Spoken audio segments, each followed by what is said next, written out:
Hello hello hello నాను మీ జోగిని వచ్చాను మన డింగడంగ్ 2.0కి.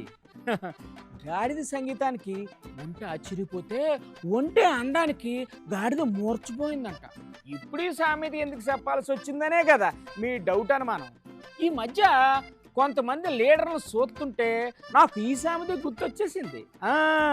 మరి గాడిదేవలు ఒంటెవలు అని మాత్రం మీరు అడక్కండి, నాకు కూడా తెలదు. ఇంకా ఈ వారం కూడా బోల్డ్ అని పంచి పటకలు తీసుకొచ్చాను.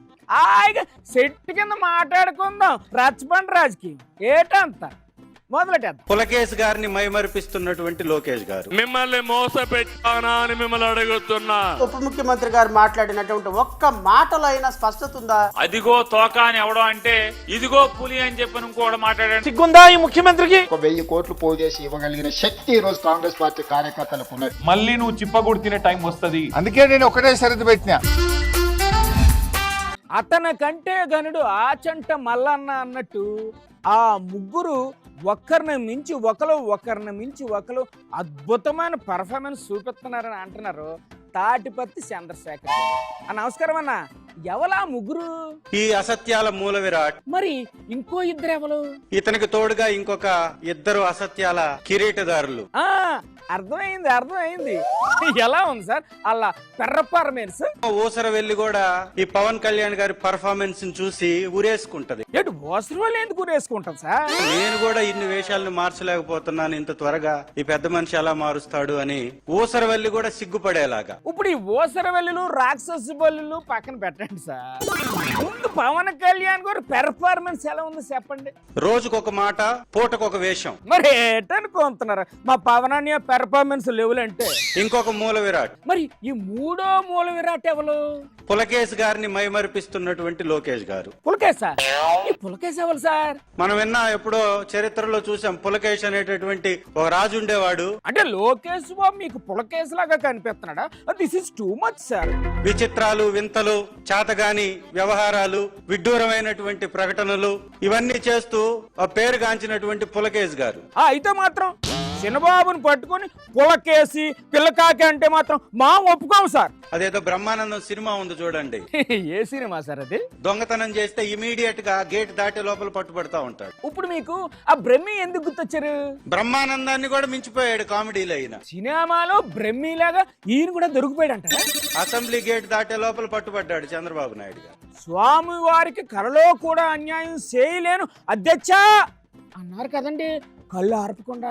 కల్లో జైలా నిజంగానే చేశాడు అన్నట్టు ఈ ఎలుగొండ ప్రాజెక్ట్ కూడా ఆయన అకౌంట్ లోనే వేసేసుకున్నాడు. చూసారా మీరు? సినిమా మేము తీస్తే పోస్టర్ ఆయన వేసుకుంటున్నాడు. ఇత్తు మీరు నాటితే పళ్ళు ఆయన కోసేసుకుంటున్నారు. ఎవడికో పుట్టినటువంటి బిడ్డకి వాళ్ళ పేరు వేసుకుంటారు. అదే మరి టాలెంట్ అంటే. అది మీకు లేదు కానీ వాళ్ళకి మాత్రం టన్నులు ఉంది సార్. నాకు గాని ఓటు వేయకపోతే మీకు పుట్టగదులు ఉండవు. మా పార్టీని గెలిపించకపోతే మట్టి కొట్టుకుపోతారు. నా డబ్బులు తిని ఏరే వాళ్ళకు ఓటేస్తే ఎందుకు పనికి రాకుండా పోతారని ఇండైరెక్ట్ గా పబ్లిక్ వార్నింగ్ ఇస్తున్నారు చంద్రబాబు గారు. ఏటో ఈ మధ్యాహ్నం మరీ మొహమాటం అది లేకుండా మాట్లాడేస్తున్నారు. బాబు గారు ఏంటి సార్ మీ బాధ? ఎన్నికల ముందు మీకు ఒక మాట చెప్పాను. ఒక్క మాట ఏంటి సార్, చాలా మాటలు చెప్పారు ఎన్నికల ముందు. మీరందరూ ఆనందంగా ఉన్నారా అని మిమ్మల్ని అడుగుతున్నా. చెప్పండి అమ్మా, చెప్పండి. ఆనందంగా ఉన్నాం చెప్పండి, లేకపోతే ఆయన ఊరుకోరు. గట్టిగా చప్పట్లు కూడా చెప్పండి మేమందరం ఆనందంగా ఉన్నామని. కొట్టండి చప్పట్లు, ఆనందంగా ఉన్నామని చెప్పండి అమ్మా, లేకపోతే మిమ్మల్ని వదలరు బాబు గారు. ఏం తమ్ముళ్ళు మీరు? తమ్ముళ్ళకేంటి సార్, ఆడింది ఆట పాడింది పాట. వెనకాన ఉండేవాళ్ళు బయట కూడా చాలా మంది ఉన్నారు సార్, వాళ్ళని కూడా అడగండి. బయట ఉండేవాళ్ళు, ఇళ్లలో ఉన్న వాళ్ళని కూడా అడిగారా సార్? ఇండ్ల దగ్గర ఉండేవాళ్ళు ఇంకా ఆపేయండి సార్. అలా అడుక్కుంటూ ఆఫ్రికా వరకు వెళ్ళిపోయేలా ఉన్నారు. నేను ఎప్పుడైనా సరే మిమ్మల్ని మోసపెట్టానా అని మిమ్మల్ని అడుగుతున్నా. అడుగుతున్నా. చేస్తే చేస్తానని చెప్తా, ఆహా, ఆ, ఆ. చెయ్యలేకపోతే చెయ్యనని చెప్తాను తప్ప ఒట్టొట్టే మాటలు చెప్పే మోసం చెయ్యను. చెయ్యలేకపోతే చెయ్యనని చెప్తాను తప్ప ఒట్టొట్టే మాటలు చెప్పే మోసం చెయ్యను. ఆ రోజు మీకు ఒక హామీ ఇచ్చాను. ఒక్కటేంటి సార్, బోల్డ్ అని హామీలు ఇచ్చారు మాకు. సంక్షేమ కార్యక్రమాలు చేస్తానని చెప్పా. చేస్తున్నారా మరి? సూపర్ సిక్స్ సూపర్ హిట్ చేసావునా కాదా? ఆ, అది ఇంకా చెప్పలేదేటా అని చూస్తున్నాం, మొత్తానికి చెప్పేశారు. నెలకు ఇంత డబ్బులు తీసుకొని మీరు రేపు ఓటేయకపోతే మీకు మంచి జరుగుతుందా అని మిమ్మల్ని అడుగుతున్నా. ఏంటి సార్, వాళ్ళు చెప్పిస్తున్నారా లేకపోతే భయపెడుతున్నారా? నెలకు 4,000 6,000 తీసుకొని ఎన్నికల్లో 1000 రూపాయలకు కక్కుర్తి పడితే మనకు న్యాయం జరుగుతుందా అని మిమ్మల్ని అడుగుతున్నా. బాబుగారు ఏం మాట్లాడుతున్నారండి? ఆ డబ్బులు ఏమన్నా మీ జోబుల్లోంచి కానీ ఇస్తున్నారేంటి? మా ఆడబిడ్డలు ఆడబిడ్డ నిధి డబ్బులు ఏమన్నా ఇచ్చేస్తారేంటి కాంపిటీషన్? ఇప్పుడు ఈరోజు తక్కువగా వచ్చారు మీరు. ఆడవాళ్ళకి ఇళ్లలో ఎన్నో పనులు ఉంటాయి కదండి. ఎప్పుడన్నా నేను బూతులు తిట్టానా? తిట్టనేదా? ఎవరన్నా తిట్టానా? బూతులు తిట్టడం నాకు తెలుసా? విన్నారా, బాబు గారికి అస్సలు బూతులే రావంట, వాళ్ళ పార్టీ నాయకులకైతే అస్సలు బూతులు రావంట. ఏ మాటకి ఆ మాట. బాబు గారి కాన్ఫిడెన్స్ లెవెల్ని మెచ్చుకోవాలి మనం. జనం ఏమనుకుంటారో అన్న మొహమ్మాటం కూడా ఉండదు అసలు సార్కి. ఆయన మాట్లాడుతుంటే తమిళంలో డబ్బింగ్ చేసిన బెంగాలీ సినిమా చూసినట్టు ఉంటది. ఒక్క ముక్క కూడా అర్థం కాదని అంటున్నారు జడ శ్రవణ్ కుమార్ గారు. మ్యాటర్ ఏంటో ఆయన కనుక్కుందాం. సార్ ఏడు సార్ మ్యాటర్? గౌరవ ఉప ముఖ్యమంత్రి గారు మాట్లాడినటువంటి ఒక్క మాటలో అయినా స్పష్టత ఉందా? లేదా? ఉప ముఖ్యమంత్రి మాట్లాడేది ఏమైనా అర్థమైందా? మీకు అర్థం కాలేదా? నాకైతే ఒక్క ముక్క అర్థం కాలే. సార్ మీకే అర్థం కాకపోతే ఇంకెవరికి అర్థం అవుతుందండి?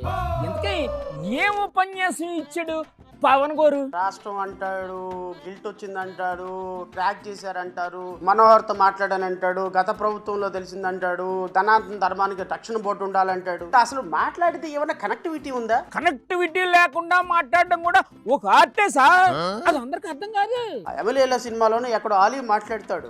ఏం మాట్లాడుతుంటాడు? ఆ మాట్లాడే భాష ఏందో అర్థం కాదు. మరి బ్రహ్మానందం ఏం చెప్తాడు దానికి? ఆ బ్రహ్మానందం ఏమో నెత్తికేసి కొట్టుకుంటా ఉంటాడు, నువ్వు మాట్లాడేది హిందీయా తెలుగా.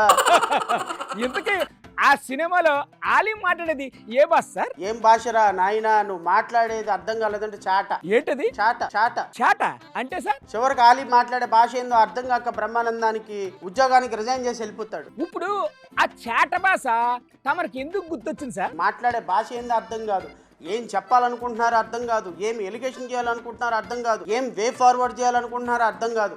ఆలీ మాట్లాడినట్టు చాట, చివరికి వచ్చేటప్పటికి కలి. ఆడువారి మాటలకు అర్థాలే వేరులే అన్నట్టు పవరాన్నయ్య మాటలకు కూడా అర్థం పరమార్థం ఏరే ఉంటది.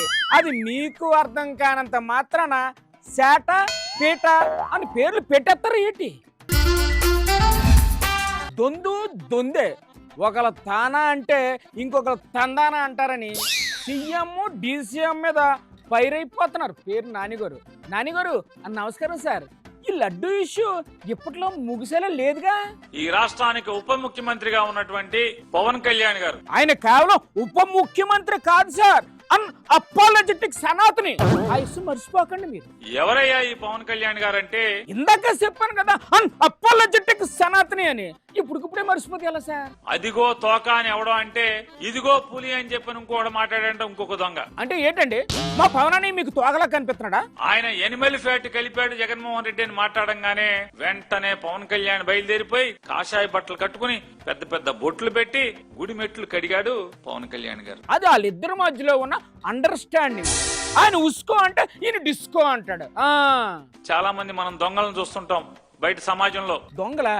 ఎవలా దొంగలు?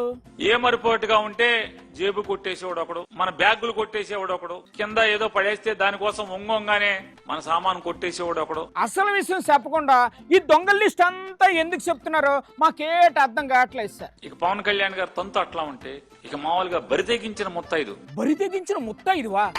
ఎవరు సార్ ఆ ముత్తైదువా? నారా చంద్రబాబు నాయుడు గారు మాట్లాడతారు. Sir this is very bad. మీరంత పెద్ద బాబుని పట్టుకొని ముత్తైదువా పతివ్రత పత్తిత్తు అని అనొద్దు సార్ ప్లీజ్. 2019 నుంచి 24 దాకా చాలా సార్లు ఆవేదన పడ్డాంట ఆయన. ఇటు ఆవేదన పడ్డాడా? అయ్యో పాపం. ఎందుకు ఆవేదన పడ్డాడు? పీత కష్టాలు పీతవి అన్నట్టు ఆయన ఆవేదన ఆయనకు ఉంటది కదా. అధికారం పోయిందని ఆవేదన పడ్డావా? ఎటు గురుగారు, అధికారం పోతే ఆ మాత్రం ఆవేదన ఉండదా ఏంటి? సార్ పవన్ కళ్యాణ్కి 4 నిండా మచ్చలేనండి. మీకు ఎందుకు ఎలా అనిపిస్తుంది సార్? పూటకు ఒక మాట్లాడతాడు, రోజుకు ఒక మాట మాట్లాడతాడు. అది ఆయన ఆర్ట్, ఆయన ఆర్టిస్టు. ఆయన మాటకు విలువ ఉంటుందా చెప్పండి? ఏంటండి ఇందాక నుంచి పవన్ నేను పట్టుకొని ఓకలో ఏకలా తీసి పారేస్తున్నారు. ఆయన మాటకు ఎంత విలువ ఉంటుందో మీకు తెలియదా ఏంటి? అదిగో చిన్నమ్మ వచ్చేసినట్టుందిగా. చాలా రోజులు అయిపోయింది మా చిన్నమ్మతో మాట్లాడి. చిన్నమ్మా, ఓ చిన్నమ్మ, మళ్ళీ సూట్ కేసులు ముందేసుకొని కూకున్నావు. మళ్ళీ మీ అమ్మగారి ఇంటికైనా వెళ్ళిపోతున్నావు ఏంటి? అమ్మోళ్ళింటికి కాదున్నా, ఈసారి అమెరికా ట్రిప్ కు పోయేద్దాం అనుకుంటాండా. అమెరికాకా? ఓయమ్మో పెద్ద ప్లాన్ వేసినట్టున్నాగా.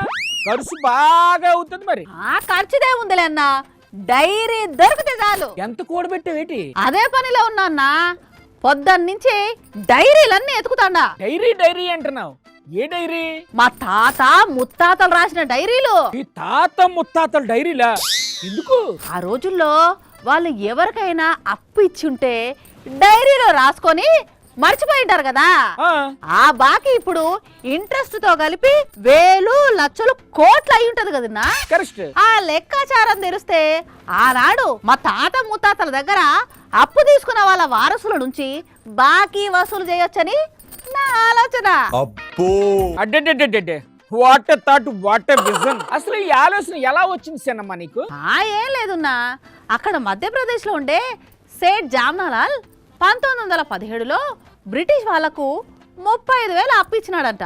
దానికి బ్రిటిష్ వాళ్ళు ఒక బాండ్ రాసిచ్చినారంట. 109 ఏళ్ల తర్వాత ఆ బాండు జామ్నాలాల్ మనవడికి దొరికిందట. ఇప్పుడు ఆయన మా ముత్తాత దగ్గర తీసుకున్న అప్పుకు వడ్డీతో సహా లెక్కగట్టి లెక్కియమని బ్రిటిష్ వాళ్లకు నోటీసులు పంపిస్తున్నాడంట. ఓహో బాగుంది. ఆ వార్త చూసి మా ముత్తాతలు కూడా ఆ రోజుల్లో ఎవరికన్నా అప్పిచ్చినారేమని ఎతుకుతాడా. మరేమన్నా బాండ్లు దొరికాయా? ఇదో ఈడేదో రాసిందే. ఏమి రాసిందో చూడు. అప్పలమ్మ దగ్గర 5 రూపాయలు, ముత్యాలమ్మ దగ్గర 3 రూపాయలు, రత్తాల దగ్గర రూపాయన్నర. ఇంకా ఎవరెవరికి ఎంత అప్పు ఇచ్చాడో లిస్ట్ దొరికింది కదా. అది మా ముత్తాత ఇచ్చిన అప్పు కాదున్నా, ఎవరెవరి దగ్గర ఎంతెంత తీసుకున్నాడో రాసి పెట్టుకున్నాడు ముసలోడు. అబ్బో, మీ ముత్తాత మామూలుడు కాదు. నా ప్లాన్ అంతా వేస్ట్ అయింది. ఇదిగో చిన్నమ్మ, మీ ముత్తాతల డైరీలు పక్కన పెట్టి బాబు గారు మీకు ఆడబిడ్డ నిధి కింద ఇస్తానన్న డబ్బులు ఇంకా ఇవ్వలేదు. ఆ బాకీలు వసూలు చేసుకో. వీలైతే ఇంట్రెస్ట్ తో సహా అడుగు. ఊకొన్నా, మాలాంటి వాళ్ళు యాడ అడుగుతారో అని సూపర్ 6 సూపర్ హిట్ చేసాం అనుకుంటా తిరుగుతున్నాడు ఆయప్ప. నేను పోయి ఆడబిడ్డ నీది లెక్క ఇవ్వమని అడిగితే నీకు బాధ్యత లేదా అని తిట్టాడు. మరి ఇప్పుడు ఏంటి చేద్దాం అనుకున్నావు సినమ్మా? చేసేదేముందిన్నా, టైం అంతా వేస్ట్ అయినది. మా ముత్తాత నన్ను ఇంత మోసం చేశాడు అనుకోలే. అయ్యయ్యో, ఎంత కష్టం వచ్చింది సిన్నమ్మా. ఎవ్వులకి అప్పీయకుండా మీ తాత మోసం చేశాడు. ఆడబిడ్డ నిధి కింద డబ్బు ఇవ్వకుండా బాబు గారు మోసం చేశాడు. ఏటి చేస్తాం? నీళ్లు కల్తీ, పాలు కల్తీ, లెక్కర కల్తీ, ఏం తినేటట్లేదు, ఏం తాగటట్లేదు అని అంటున్నారు వైఎస్ఆర్సీపీ నాయకులు సీదిర అప్పలరాజు గారు. శ్రీకాకుళం జిల్లాలో తాగునీళ్లు కలుషితం కావడానికి ప్రభుత్వ నిర్లక్ష్యమే కారణం అని చెప్పేసి అంటున్నారు. డాక్టర్ గారు, శాలరీలు అయిపోయింది, ఏంటి సార్ విశేషాలు? ఎవరు దీనికి బాధ్యులు? మీరు అలా అడగండి సార్. మీ పార్టీనే బాధ్యులు అని అన్న అంటారు. ఇంకా వాళ్ళకి ఐడియా రాలేదు, అనవసరంగా మీరు ఐడియా ఇచ్చేస్తున్నారు. సిగ్గుందా ఈ ముఖ్యమంత్రికి? ముఖ్యమంత్రిని పట్టుకుని ఏంటి సార్ ఆ మాటలు? బుద్ధి జ్ఞానం ఉందా ఈ ఆరోగ్య శాఖ మంత్రికి? కనీసం ఇంగిత జ్ఞానం ఉందా? మీ పేస్ట్ లో ఉప్పు ఉందా, మీ ఇంట్లో పప్పు ఉందా అని అడిగేసినట్టు అడిగేస్తున్నారు. ఎవరికైనా సరే కనీసం చీమ కుట్టినట్టుందా అని నేను అడుగుతా ఉన్నా. దోమ కుట్టినట్టు కూడా లేదు సార్. ఈరోజు చూసా నేను ఒక పేపర్ లో, ఈనాడు. ఓహో, ఏంటి చూసారు? ఇథిలిన్ గ్లైకాల్ యాక్సిడెంటల్ గా దానిలో కలిసి, నువ్వు చూసా వెళ్ళి? చూడకున్నా అలాగే రాస్తారు సార్. కవర్ డ్రైవింగ్ వార్తలు అని అంటారు సార్. ఎవరే ఈనాడు రిపోర్టర్ ఎవరండి? అదిగో అక్కడే ఉన్నారు, మీరే డైరెక్ట్ గా అడగండి. వెళ్ళి చూసావా యాక్సిడెంటల్ గా మిక్స్ అయిపోవడం? ఏదో ఒకటి రాయడానికి చూడాల్సిన అవసరం ఏముంది సార్? ఇదేంటంటే దాన్ని డైవర్ట్ చేయడం కోసం, ఇదేదో ఎవరు కావాలని చేసింది కాదు, ఇదేదో ప్రభుత్వం వైఫల్యం కూడా కాదు. ఆటోమేటిక్ గా జరిగిపోయింది, మేమే చేస్తామని చెప్పి తప్పించుకోవడానికి ఈనాడు వాళ్ళతో రాయిస్తారు. వాళ్ళు చుట్టాలు కాబట్టి అలా రాసేస్తారు. ఇదంతా కూడా ఒక ఆర్కెస్ట్రేటెడ్ క్రిమినల్ మైండ్ సెట్ ఉంటే తప్ప ఇది జరగదు. అమ్మో, ఈ రాతలు కూడా ఈ ఆర్కెస్ట్రేటెడ్ క్రైమ్ లో భాగమే. ఆ రాతల వెనకాల అంత పెద్ద ప్లాన్ ఉందా? సీఎం రేవంత్ రెడ్డి గారికి సీరియస్ వార్నింగ్ ఇచ్చారు కేటీఆర్ గారు. త్వరలోనే ఆయనకు ఓసలు లెక్క పెట్టే రోజు వచ్చేస్తుందని జోస్యం కూడా చెప్పారు. ఇంకొన్ని ఘాటు వ్యాఖ్యలు కూడా చేశారు. నమస్కారం సార్, ఏంటండి బాబు వార్నింగ్లు ఇచ్చేస్తున్నారు? రాహుల్ గాంధీకి, గాంధీ కుటుంబానికి ఈయనకి 1000 కోట్లు ఉన్నాయట ముఖ్యమంత్రి కాడ. 1000 కోట్లే? ఎక్కడ సార్ ఆ 1000 కోట్లు? మరి ఢిల్లీకి చెత్తందుకే 1000 కోట్లు ఉన్నాయంటే ఈయన ఎన్ని వేల కోట్లు మింగిండో రాష్ట్ర ప్రజలు ఆలోచించాలి. అవునా, నిజమా? గాంధీ కుటుంబానికి ఇచ్చే 1000 కోట్లు నీ అయ్య సొమ్మ, నీ అబ్బ సొమ్మ? అత్త సొమ్ము అల్లుడు దానం చేయడం అనే సామెత ఉంది కదా, మీకు తెలుసు కదా. మరి ఇట్లాంటి సన్నాసిని ముఖ్యమంత్రి చేసినందుకు సార్ ముఖ్యమంత్రిని పట్టుకొని అలా సన్నాసి సోంబేరని తిట్టకూడదు. కూర్చుంది మర్యాద ఇవ్వండి సార్ ఆ పదవికి. ఆయనకు నేను ఒకటే చెప్తా ఉన్నా, రేవంత్ రెడ్డికి అదేదో తిట్టకుండా క్లాస్ గా చెప్పండి. గుర్తుపెట్టుకో, మళ్ళీ నువ్వు చిప్పగూడు తినే టైం వస్తది. ఏం మాట్లాడుతున్నారు సార్? సీఎం కే వార్నింగ్లు ఇచ్చేస్తారా? డీజీపీ గారు మీరేదో మొన్న పెద్ద పెద్ద సినిమా డైలాగులు కొట్టినారు. ఏం డైలాగులు కొట్టిండు? మాకు రెడ్ బుక్ ఉండదు, పింక్ బుక్ ఉండదు, కాకి బుక్ ఉంటది అని చెప్పినావు. అంతే కదా. ఇదేనా నీ కాకి బుక్? కాకి బుక్ అంటే ఎవ్వరో తప్పు చేసినా యాక్షన్ తీసుకుంటాం అని అర్థం సార్. మీ పోలీసు వాళ్ళ బట్టలు కూడా తీసుకొడతా అని చెప్పి ఒక కాంగ్రెస్ నాయకుడు అంటే కేసు ఉండదు. పెడతారు సార్, పెడతారు. మిమ్మల్ని యూజ్లెస్ ఫెలోస్ అని ఒక బీజేపీ ఎంపీ అంటే కనీసం కేసు పెట్టే ధైర్యం లేదు. సార్ మీరు అలా లా పాయింట్ లాగొద్దు. అన్ని గుర్తు పెట్టుకుంటాం. గుర్తు పెట్టుకుని ఏడు చేస్తారు. మిత్తితో సహా తప్పకుండా చెల్లించే బాధ్యత మాది. వాకే అప్పటి వరకు ప్రజలు ఎదుర్కొంటున్న సమస్యల మీద, కాంగ్రెస్ పార్టీ ఇచ్చిన హామీల మీద గట్టిగా పోరాటం చెయ్యండి సార్. పార్టీలో వీకెండ్ టెస్టులు, మంత్లీ టెస్టులు ఉండవు, ఇయర్లీ టెస్టులు మాత్రమే ఉంటాయి. ఎవరికి ఎక్కువ మార్కులు వస్తే వాళ్ళనే పాస్ చేస్తారు. పేపర్ లీకేజీలు, పైరువీలు ఉండవు అని జిల్లా కాంగ్రెస్ అధ్యక్షులకు క్లాస్ తీసుకున్నారు సీఎం రేవంత్ రెడ్డి గారు. నమస్కారం సార్, జిల్లా అధ్యక్షులకు 4 మంచి మాటలు చెప్పండి సార్. మీకందరికి కూడా నా సూచన ఒక్కటే. ఏంటి మీ సూచన? మీ ప్రతి చర్య మేము గమనిస్తూనే ఉంటాం. అంటే రోజు వాళ్ళని గమనిస్తూ మార్కులు వేస్తూ ఉంటారా? ప్రతిరోజు మార్కులు వేయదు పార్టీ. మరి ఎప్పుడెప్పుడు వేస్తారు మార్కులు? మనం ఎంత బాగా చదువుకున్న సంవత్సరానికి ఒకటేసారి పరీక్షలు పెడతారు. పరీక్షలు పెట్టి ఏడు చేస్తారు సార్? ఆ పరీక్షలలో మన రిజల్ట్ తెలుస్తుంది సార్. ఇప్పుడు ఈ పరీక్షలు మార్కులు కాకుండా ఏరే మార్గం ఏమీ లేదా? మీకు కూడా మీరు ఏమనుకుంటున్నారంటే మేము ఏం చేసినా కళ్ళ ముందల ఎవరో నాయకుడిని పట్టుకుంటే ఆ కోటాలనో ఈ కోటాలనో వస్తుందని. అంతే కదా, ఏదో కోటలో వాళ్ళకి కావాల్సింది తీసేసుకుంటారు. ఇక ఏ కోటాల్లో మెరిట్ కోటా ఒక్కటే ఉంది కాంగ్రెస్ పార్టీలో. అంటే అందరూ మెరిట్ లోనే పాస్ అవ్వాల్సిందేగా. మీరు ఆ మెరిట్ కోటాల పాస్ అయితేనే మీకు ఏదైనా అవకాశం వస్తుంది. అలా అయితే ఎలా సార్? పాస్ కాని పరిస్థితి ఏంటండి? ఆల్రెడీ ఒక మెరిట్ కోటాలో మీరు జిల్లా పార్టీ అధ్యక్షులు అయ్యారు. సరే సార్, ఆ ముగ్గురు పోటీలు పడి డెడ్ లైన్లు పెంచేస్తున్నారంట. 10 మందిలో పాము సావదు అన్నట్టు ఆ ముగ్గురు కారణంగా పని అటకెక్కింది అని అంటున్నారు మాజీ మంత్రి హరీష్ రావు గారు. నమస్కారం సార్ హరీష్ రావు గారు, ఏంటండి విశేషాలు? మార్చి 2026 నాటికి దేవాదుల ప్రాజెక్టు పూర్తి చేస్తామని పొంగులేటి గారు ఒక డెడ్ లైన్ పెట్టారు. మరి అప్పటికి పూర్తి అయిపోతుంది అంటారా? 2027 మార్చి కల్లా దేవాదుల ప్రాజెక్ట్ ను పూర్తి చేస్తామని ఉత్తమ్ కుమార్ రెడ్డి గారు ఒక డెడ్ లైన్ పెట్టారు. ఆ డెడ్ లైన్ లోపైన అయిపోతుంది అంటారా ప్రాజెక్ట్? 2027 డిసెంబర్ నాటికి పూర్తి చేస్తామని ముఖ్యమంత్రి రేవంత్ రెడ్డి గారు ఒక డెడ్ లైన్ పెట్టారు. ఏంటి సార్ ఇది? ఇక్కడ ఏమన్నా ఏలంపాటు నడుస్తుందా? అలా డెడ్ లైన్లు పెంచుతూ వెళ్తున్నారు కానీ అసలు పని జరుగుతుందా అక్కడ? డెడ్ లైన్లు మారుతున్నాయి, డేట్లు మారుతున్నాయి తప్ప ప్రాజెక్ట్ లో అంగుళం కూడా ఇవాళ పని జరుగుతున్నటువంటి పరిస్థితి లేదు. అసలు ఈ నీళ్ల మంత్రి ఉత్తమ్ కుమార్ రెడ్డి గారు ఏడు చేస్తున్నారు సార్. పాపం ఆయన పరిస్థితి దయనీయంగా అయిపోయింది ఉత్తమ్ కుమార్ రెడ్డి. అయ్యో ఎందుకు సార్, ఏటైంది? ఉత్తమ్ కుమార్ రెడ్డికి ఏమీ తెలియదని రేవంత్ రెడ్డి గారు మీడియా సాక్షిగా వరంగల్లోనే చెప్పిండు. ఉత్తమ్ కుమార్ రెడ్డిని ఇజ్జత్ తీసేసిండు. పోనీ మీకు బాగా తెలుసు కదా, మీరు మాట్లాడండి. ప్రాజెక్టు గురించి నీ మంత్రినే నువ్వు మాట్లాడనీయలేదు, రేపు అసెంబ్లీలో మాకు మైక్ ఇస్తావా నువ్వు? మరి ఎలా సార్ ఇప్పుడు? అందుకే నేను ఒకటే షరతు పెట్టినా. ఏంటి సార్ ఆ షరతు? కెమెరా తిప్పొద్దు, మైక్ కట్ చేయొద్దు, మాట్లాడదాం పట్టు. అమ్మా భలే ఇరికిస్తారు సార్ మీరు. అది మ్యాటర్. అర్రే మెరిసిపోయాను అన్నట్టు మా తిరకాసుకు ఓ స్పెషల్ అసైన్మెంట్ అప్పగించాను. మరి ఇప్పుడు అయ్యవారు ఎక్కడ ఉన్నారో, ఏం బిజీలో ఉన్నారో. బాబు తిరకాసని గోపాల్ లైన్ కలుపు. ప్రకాశన్యా ఒక ఇంపార్టెంట్ న్యూస్ కవరేజ్ కోసం వెళ్ళమన్నాను కదా, ఇంకా వెళ్ళలేదా? వెళ్తాను జోగన్న, కొద్దిసేపు అంతే. ఇంకా అక్కడ ఏం చేస్తున్నావు అన్నయ్య? కాఫీ తాగి వెళ్తాను జోగన్న. దారిలో ఎక్కడైనా తాగొచ్చులే అన్నయ్య, బయలుదేరు. నీకు తెలుసు కదా జోగన్న, నేను బయట అసలు కాఫీలు టీలే తాగననే. మరి అది ఏదో ఇంట్లోనే తొందరగా చేసుకుని తాగి తగలడు. అదే పనిలో ఉన్నానా. ఇదిగో ఈ టెస్ట్ పూర్తయిపోతానే కాఫీ చేసేసుకుంటా. ఏం టెస్ట్? ఇందాకే పాలు తెచ్చుకున్నాను జోగన్న. అయితే అవి ఒరిజినల్ పాలేనా కల్తీనా అని తెలుసుకోవడానికి టెస్టులు చేస్తున్నా. పాలు టెస్ట్ సైడ్ వేడి తిరకాసు. టెస్ట్ ఎందుకంటావేంది జోగన్న? రాజమండ్రిలో కల్తీ పాల వల్ల ఎంత దారుణం జరిగిందో చూడలేదు నువ్వా?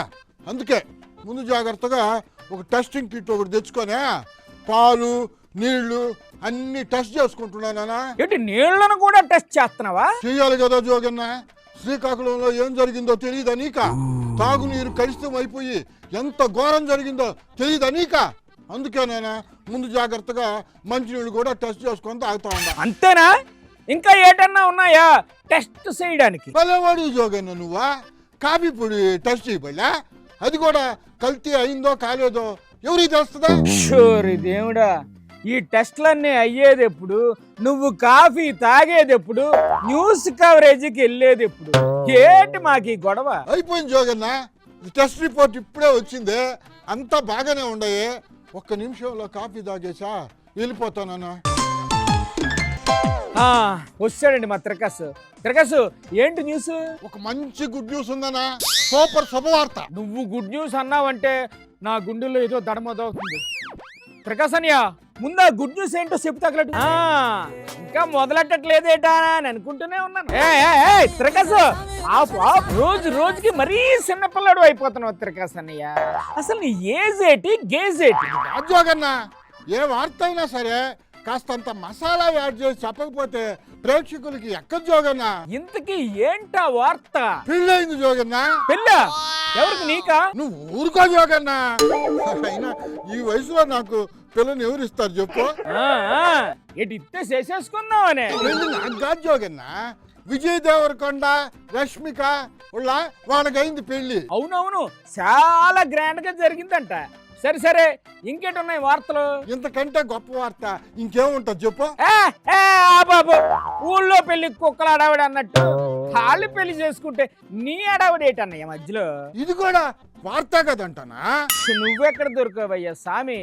ఇప్పుడు ఏరే వార్తలు ఏమీ లేవా? వార్తలు నన్ను ఇంత టార్చర్ పెట్టే బదులా ఒక పేపర్ కొనుక్కొని నువ్వే నీకు కావాల్సిన వార్తలు చదువుకోవచ్చు కదా జోగన్న. ఏంటి పేపర్ కొనుక్కొని చదువుకోవాలా? మరి నువ్వేంటి చేస్తావు? గాదిలకి వేస్తావా? నాకెక్కడ కుదురుతుంది జోగన్న, రిపోర్టింగ్ లో బిజీగా ఉంటాను కదా నేను. అబ్బో, అసలు నువ్వేం మాట్లాడుతున్నావు నీకైనా అర్థం అవుతుందా? ప్రతి వారం ఏటయ్య బాబు మాకు ఈ టార్చరు. చాలు ఇంకా ఆఫీస్ తగలడు. ఏందో ఈయన నాకు అసలు అర్థమే కాడు. వార్తలదా అని చంపుకు తింటాడు. ఏదన్నా చెప్తే ఏమో అదేం వార్త ఇదేం వార్త అని కోడిగుడ్డు మీద ఏకలు బెగతా ఉంటాడు. ఎట్టమ్మా ఎంతో ఏగేదా? ఇయ్యండి ఇయాల్టి చమక్కులు జిమ్ముకులు. మరి ఇలాగే డిస్కషన్ సేతు కూకుంటే తెలుగు టీవీ సీరియల్ లాగా ఈ పొలిటికల్ కామెడీ సాగుతూనే ఉంటది. ఆయన చేత ఈ వారం ఈ రచ్చబండ పాలిటిక్స్కి ఇక్కడతో ఫుల్ స్టాప్ పెట్టేసి మళ్ళీ వచ్చే వారం ఇక్కడే ఇదే మీటర్ మీద కలుసుకుందాం. అంతవరకు సెలవు మరి, బాయ్.